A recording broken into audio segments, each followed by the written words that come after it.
Hello and welcome to Japanese craft beer reviews. Hope you're doing well.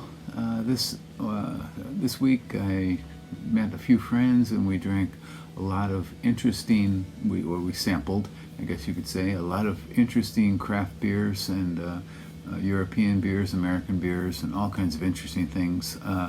So now I'm back to the real world and I'm going back to Japanese major brewing company beers. So nothing terribly special today. The only thing special about it is that it is new. It's in the stores now. You can see it everywhere. And the beer in question is this one. It's called Sapporo Extra Move. And this is a lager at 5.5% from Sapporo, and it just came out on the 4th of March. So 16th to 13th, so about 10 days ago or so, and this is 2025. And the beer here, it has, well, I'll talk about the move in a second. You might notice the label if you are a fan of Sapporo beer. They put out a few other beers with a very similar label design. Most recently, I think, was Extra Rich, so another kind of extra beer. So, what is special about this? Well, according to according to the Sapporo website, what's special about this is they use umami nagashizukan malt mugi, long-lasting umami malt, and umami is that fifth flavor term you may be familiar with, something like rich, kind of rich oily fish or soy sauce or something like that, is the flavor called umami, and this malt apparently is called umami, long-lasting umami malt. And also they used some aged malt, malt that was aged for over a year, and I'm not terribly familiar with. I know aged hops certainly can go into lambics and things like that, aged dried hops, but aged malt I'm not so sure about. In any case, they did use malt that had been aged for more than a year, and this is part of their Black Label brand. Probably their flagship beer or most popular beer in Japan is Sapporo Black Label, and and on the website they also have some corporate drivel about extra move, moving on, and this is a beer for people who are trying to move on to the next stage in their lives. Well, we are all moving on in some form or another, and I don't think this beer is really going to help you with that. It might help you with some other things, but in any case, this beer costs 224 yen where I bought it. I think at a convenience store.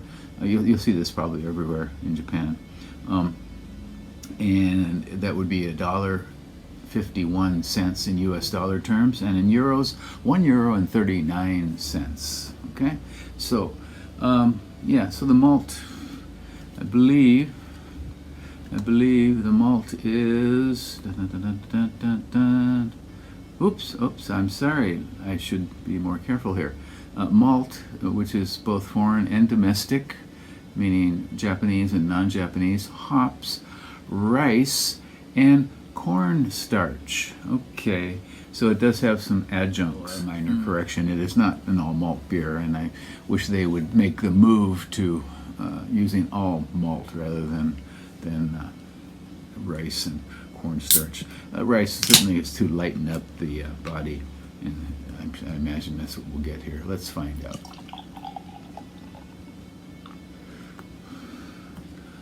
Okay, so typically nice crystal clear gold color. You can see right through it. Hello there. Okay, and about a half a finger of fluffy foam. Let's put it through here. Okay, pretty substantial carbonation rising up. Okay, aroma. Don't smell the cornstarch. What does cornstarch smell like? I know potato starch, that's used quite a bit in cooking. I use it for cooking here too. Okay, well, not much.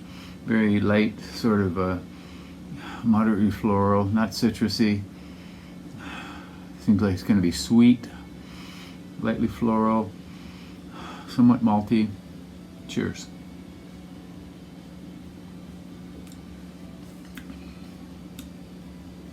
Okay. It has a bit of stone fruitiness. It is a lager, but it does have some stone fruitiness.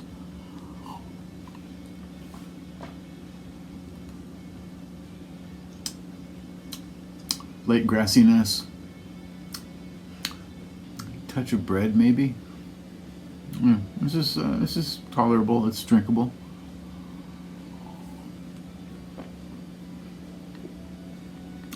But unexceptional. Nice enough. It's got a little back end bittering, which is okay. But other than that, yeah, this is not bad. It says you say perfect balance here on here, and I guess it's fairly balanced. I mean, generally, Japanese majors lagers are very competently made and balanced. They just don't have a lot of character. That said, this is okay. This is okay. Even with the cornstarch and the rice, you might want to give it a go. So once again, this is called Sapporo Extra Move. So you can go make a little extra move to your local convenience store if you live in Japan and give this one a try. If you don't live in Japan, I would say don't move for this beer because you won't find it probably anywhere. I don't think it'll be exported. I did buy this at Family Mart, or as we say in Japan, Famima. So that's probably an easy place to look for it there. That would be their first stop. Okay, well that is it for today. We are almost at the end of what's been probably the longest, coldest winter I have experienced in Japan. Not terribly cold, but I think maybe sometimes it got down to -4 or 5 centigrade, so in like the mid-20s Fahrenheit.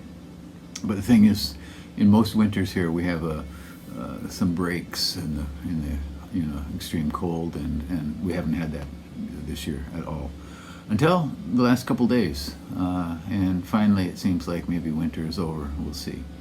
Anyway, take care, stay healthy, bye bye.